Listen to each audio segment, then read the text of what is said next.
gran porcentaje de construcciones limeñas todavía son de quincha y datan de las épocas de antaño. Lo que ocurre en este solar del RIMAC se repite en gran parte de Lima y Callao.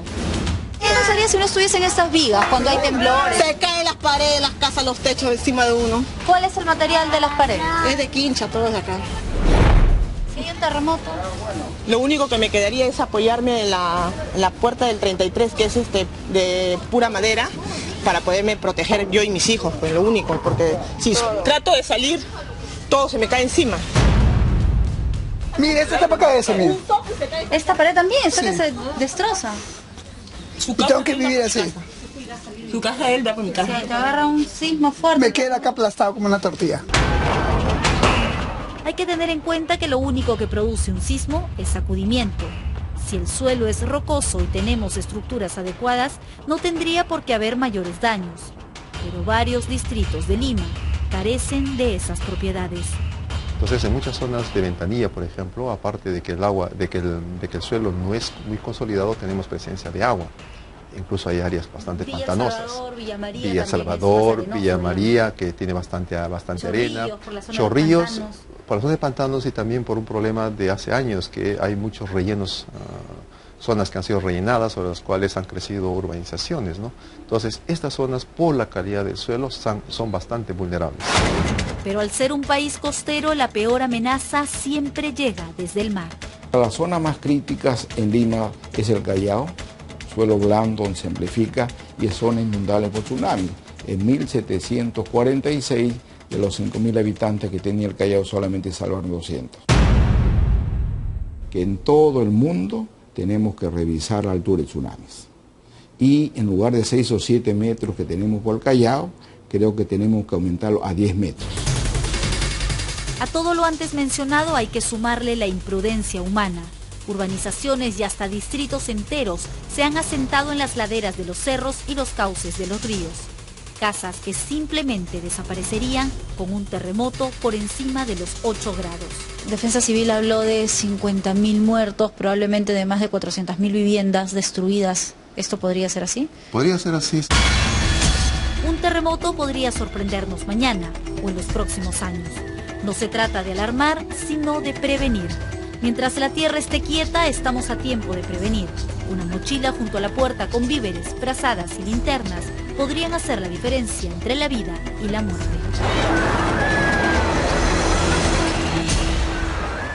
La intención de estos informes no es alarmar, sino prevenir, informar sobre lo que podría suceder en caso de un sismo.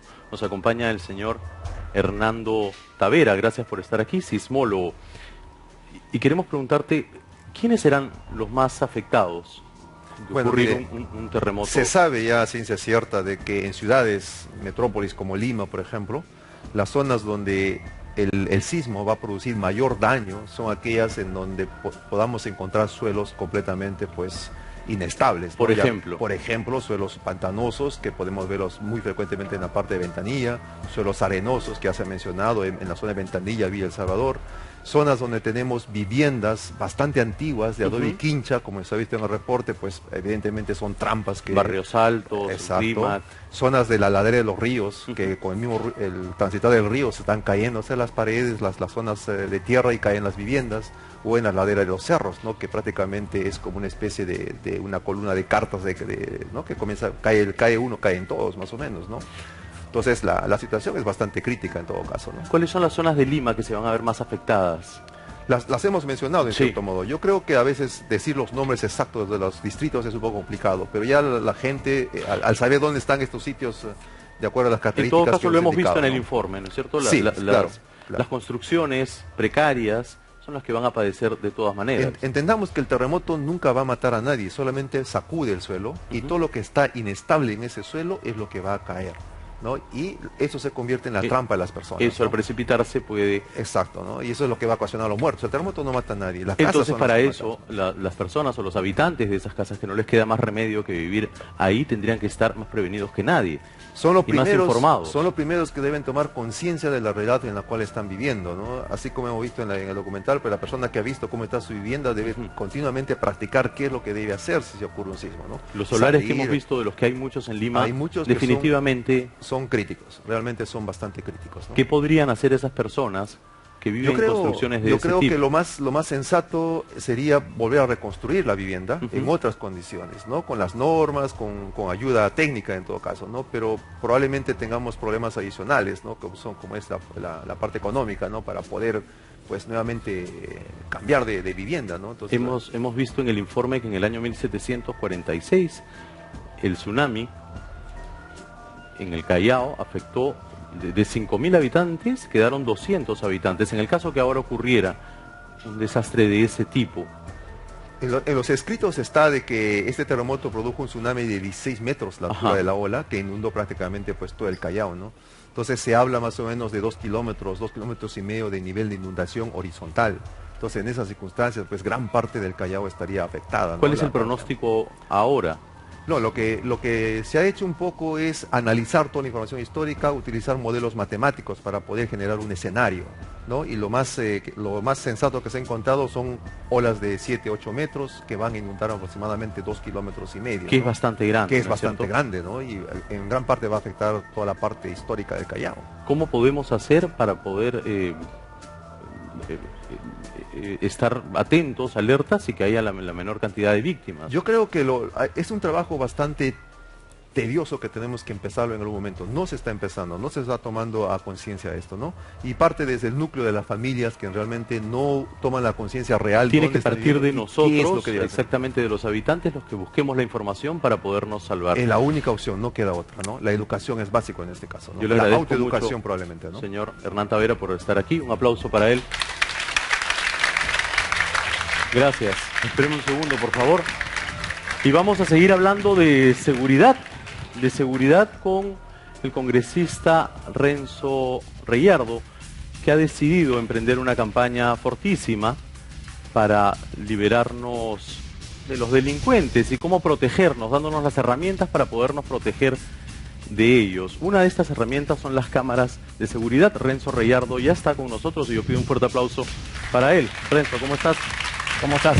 Gracias por venir. Gracias. Muchas gracias. Muchas gracias. Hablábamos el otro día de cámaras de seguridad, presentamos aquí distintas cámaras de seguridad que uno en sus casas puede tener para protegerse de los delincuentes. Efectivamente, yo creo que hay que tener ojos vigilantes, ¿no? Y finalmente la tecnología está al servicio de la población, al servicio de las autoridades, y creo yo que en la medida que pongamos más ojos vigilantes en la ciudad o en las ciudades del interior del país, vamos a tener un mejor resultado. Y para defendernos de las distintas modalidades de robo, ¿verdad? Por ejemplo, las de los carteristas. Vamos a ver cómo operan estos delincuentes.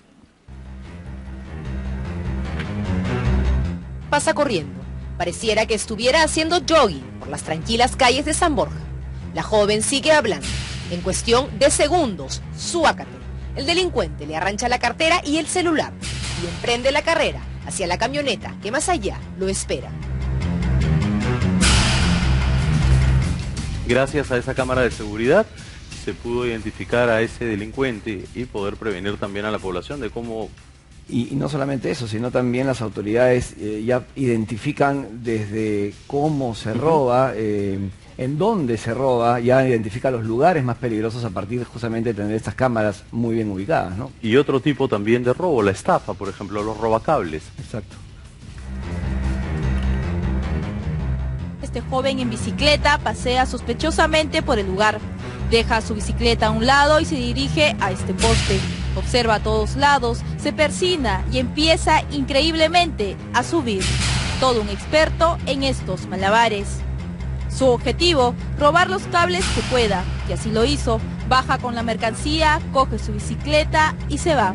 Lo que él no sabe es que todo ha sido grabado por una de las 15 cámaras de vigilancia que tiene Bellavista. Solo minutos después es detenido por el serenazgo del distrito. Eso no lo sabía la ex congresista esta, ¿no? Ya está cruzado con gato el joven en realidad, una agilidad impresionante. Pero hablando un poco en serio, yo creo que aquí también se tiene que trabajar en cuanto a cortar la parte, todo lo que se produce económicamente hablando en este negocio informal de la venta de esos cables, porque esos cables van a ser vendidos en el mercado negro, entonces también ahí hay que atacar. Y esto, claro, permite esta detección, esta ubicación con la cámara, permite que la policía haga su trabajo inmediatamente. Pero también, como en este caso, ¿no? Exacto, pero tenemos que tener contingente policial o en todo caso serenazgo que no siempre está disponible para poder atender robos de cables o robos de casas, por ejemplo. Para eso están las cámaras de seguridad, vamos a verlas. Con una pata de cabra palanquea la puerta de esta casa hasta que logra abrirla. Entonces los dos delincuentes ingresan rápidamente, pero en solo 32 segundos, personal de serenazgo del distrito llega al lugar.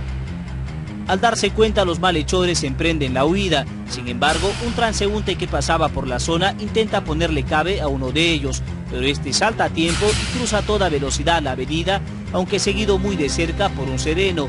Incluso forcejean unos minutos hasta que el delincuente se suelta y el auto negro acelera, desapareciendo de la toma. Están advertidos ya los delincuentes que existen cámaras de seguridad, incluso dentro de las casas y donde los menos podrían pensarlo, ¿no? Y vemos el esfuerzo que hacen los serenos, ¿no? Digamos, para tratar de parar esta acción delictiva, pero claro, no tienen herramientas necesarias como para poder contrarrestar Esto es en una casa, pero existen también bandas dedicadas al robo al paso. Vamos a verlos. Muy tranquilos en la cuadra 6 del mismo jirón.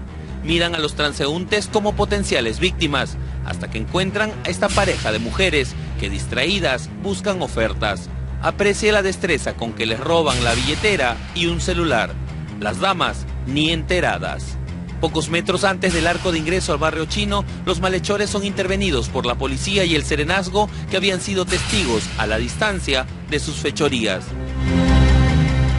Aquí probablemente sea mucho más difícil poder mandar a un grupo de policías para que los detengan, pero sirve para identificarlos, ¿verdad? Sirve para identificarlos. Reitero, la tecnología es absolutamente fundamental y hay tecnología de punta que justamente... he tenido varias reuniones con empresas que están dedicadas a identificar detalles que no sé si hay alguna claqueta más para comentar y en todo caso...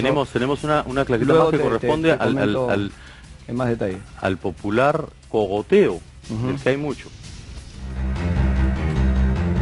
Y estos dos delincuentes vuelven a arremeter.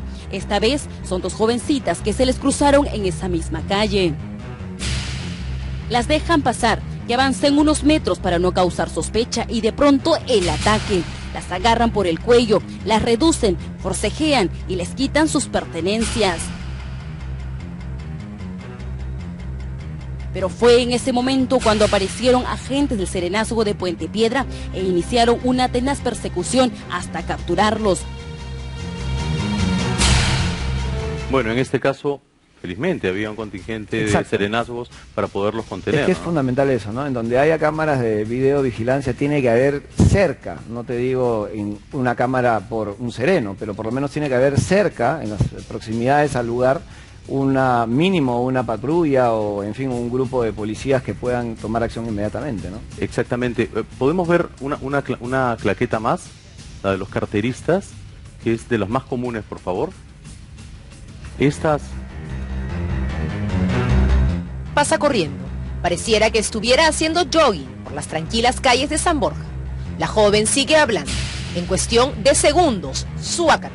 El delincuente le arrancha la cartera y el celular y emprende la carrera hacia la camioneta que más allá lo espera. Claro, esto sucede todos los días, todo el tiempo, a todos nos ha pasado o conocemos a alguien a quien le ha sucedido. Así es. Por supuesto, muchos pensarán, pero claro, no hay serenazgos suficientes para detener cada hecho puntual, claro. Pero también sirve para que los delincuentes sepan que pueden ser identificados fácilmente. Pero por supuesto, claro que sí. Son ojos vigilantes, reitero, la tecnología tiene que estar a disposición de las personas, de las autoridades. Y creo yo que hay que hacer un esfuerzo enorme para tener la mayor parte de la ciudad vigilada. Y vigilada con las cámaras. Y miren, especialmente los delincuentes ahora con la claridad con que se les ve robando. Ellos probablemente piensen que nadie los está observando, pero sí, hay una cámara de seguridad que los está enfocando.